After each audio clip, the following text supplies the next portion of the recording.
RG Kar medical college కోల్కతాలో వైద్య విద్యను అభ్యసిస్తున్నటువంటి డాక్టర్ అభయాకు జరిగినటువంటి ఆ, అరాచకానికి, ఆ, అవమానానికి, దీనికి మేమందరం కూడా దిగ్భ్రాంతికి గురయ్యాము. ఆ కారణాన్ని తోటి మా కాలేజీలో మేము ప్రతిరోజు చర్చించుకుంటూనే ఉన్నాము, చాలా బాధపడుతున్నాము. ఇలాంటి విషయాల్ని మనము ప్రజల్లో చైతన్యం తీసుకొచ్చి ఇక ముందు జరగకుండా చూడాలి అని మా వంతు ఉద్దేశంతో ఈరోజు ఈ శాంతి ర్యాలీని ఇక్కడ నిర్వహించాలని తలపెట్టాము. ప్రతి రంగంలోనూ భారతదేశంలో చూసుకుంటే మహిళలు ఎంతో ముందంజ వేస్తున్నారు. వాళ్ళు లేనిదే పారిశ్రామిక రంగం లేదు, ఆర్థిక రంగం లేదు, విద్యారంగం లేదు. ఇలా ప్రతి దాంట్లోనూ ముందుకి వెళ్తున్నప్పటికి కూడా చాలా అరాచక శక్తులు వాళ్ళని అణచివేయడానికి ప్రయత్నం చేస్తూ ఉన్నాయి. ఎందుకంటే ఈనాడు ఉన్నత విద్యను అభ్యసిస్తున్నటువంటి ఒక డాక్టర్కి జరిగినటువంటి విషయాన్ని మనం పరిశీలనలోకి తీసుకుంటే మనకి తెలియకుండా ఇంకా ఎన్ని జరుగుతున్నాయో ఈ దేశంలో అనేది మమ్మల్ని చాలా ఆవేదనకి గురి చేస్తూ ఉంది. అందుకని చెప్పేసి మేము అందరం కూడా సపోర్ట్ ఇవ్వాలి అని అనేసి మహిళలకి ఈరోజు ఈ పీస్ ర్యాలీని తలపెట్టాము. ఇప్పుడు మన దేశంలో చూసుకుంటే సమానత్వము, అదేవిధంగా రక్షణ, అదేవిధంగా మనకు కావలసినటువంటి మహిళలకు అవసరమైనటువంటి అన్ని వనరుల్ని కూడా గవర్నమెంట్ వాళ్ళు సమకూరిస్తే మేము ఇంకా ముందుకు వెళ్ళగలుగుతాము అని నేను తెలియజేసుకుంటున్నాను. ప్రతి తల్లిదండ్రులు కూడా వాళ్ళ పిల్లల్ని, ఒక ఆడపిల్ల అయితే మనం ఎలా పెంచుకుంటున్నామో మగపిల్లల్ని కూడా మహిళని ఎలా చూడాలి అని అనేది వాళ్ళ ఇంటి నుంచే మొదలుపెట్టి వాళ్ళకి బుద్ధులు నేర్పిస్తే ఇలాంటివి జరగవని కూడా నేను అనుకుంటున్నాను. ఈ పీస్ ర్యాలీలో మేమందరము కళాశాల వెంకటరామన్నగూడెం ఉద్యాన కళాశాల వాళ్ళం అందరం కూడా పార్టిసిపేట్ చేస్తున్నాము. డాక్టర్ వైఎస్ఆర్ హార్టికల్చర్ యూనివర్సిటీ నుంచి స్టాఫ్, విద్యార్థులు ఈ పీస్ ర్యాలీ చేయడానికి మేము ముందుకు వచ్చాము. డాక్టర్ అభయ విషయంలో జరిగిన అన్యాయానికి తీవ్ర దిగ్భ్రాంతి వ్యక్తం చేస్తూ మరి చాలా బాధకి గురైన మా యొక్క ఆవేదనను ఈ రకంగా వ్యక్తం చేయాలని, మరి అలాంటి బాధాకరమైన పరిస్థితి అంత పెద్ద చదువుకున్న తనకే మరి అలాంటి కష్టం కలిగినప్పుడు మేము ఎంతో వేదనకి గురయ్యాము. అలాంటి పరిస్థితి ఇంకే ఆడపిల్లకి రాకూడదు. మన దేశంలో ఆడపిల్లలు ఎంతో క్షేమంగా ఉండాలి. మరి శాంతి, సమాధాన, భద్రతలు ఆడపిల్లలకి కల్పించాలి అని ఒక అవేర్నెస్ని ప్రజల్లో క్రియేట్ చేయాలని, మరి అలాగున్నే మరి మా బాలలకు కూడా అలాంటి సహోదరి భావం కలగాలి. వారు ఫ్యూచర్ జనరేషన్ కాబట్టి వారు అలాంటి మంచి దృక్పథాలు కలిగి ఉండాలి.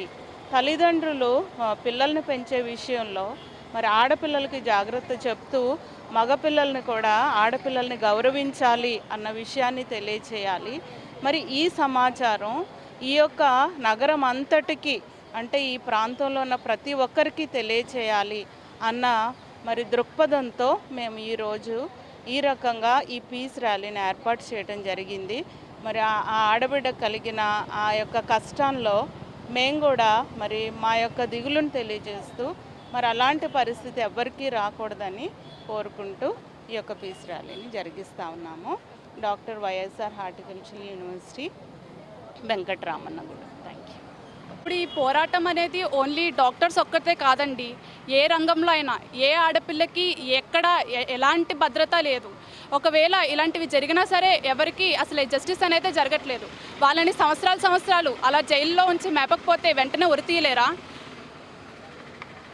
మేము ఇది ఒక అవేర్నెస్ ప్రోగ్రామ్గా మా డాక్టర్ వైఎస్ఆర్ హార్టికల్చరల్ యూనివర్సిటీ తరపున మేమందరం వచ్చి ప్రజల్లో అవేర్నెస్ చేయడానికి ఈ యొక్క ప్రోగ్రామ్ అనేది మేము కండక్ట్ చేస్తున్నాము. సో అందరూ అమ్మాయిల్ని రక్షించాలని అనుకుంటున్నాము. చూసే ప్రతి ఒక్క అబ్బాయికి ఇది ఎంతో కొంత అవేర్నెస్ కలిగిస్తుందని మేము అనుకుంటున్నాం. ఇంకొకరు మాట్లాడతారా? ఒక్కరు అబ్బాయి కూడా వస్తారా?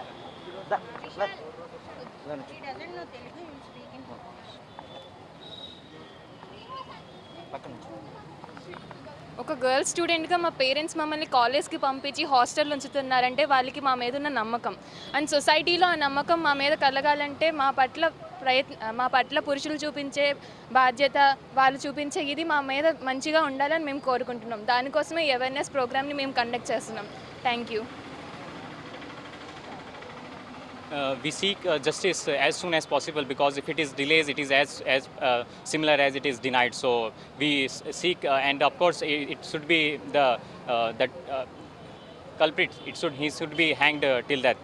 Thank you.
సహాయం కోసం ఎదురు చూస్తున్న ఓ అమ్మాయికి అఘాయిత్యం చేయాలనే దురాలోచనలతో మధ్యమధ్యలో మృగాలయ్యారు నలుగురు.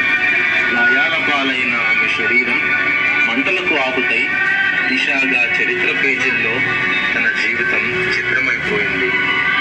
అసలు ఆ రోజు ఏం జరిగిందంటే,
ఆశలతో కట్టుకున్న ఓ అమ్మాయి కలల సౌధం తాను ఓ వెండి రెక్కల సెటస్కోప్ ధరించుకుంది.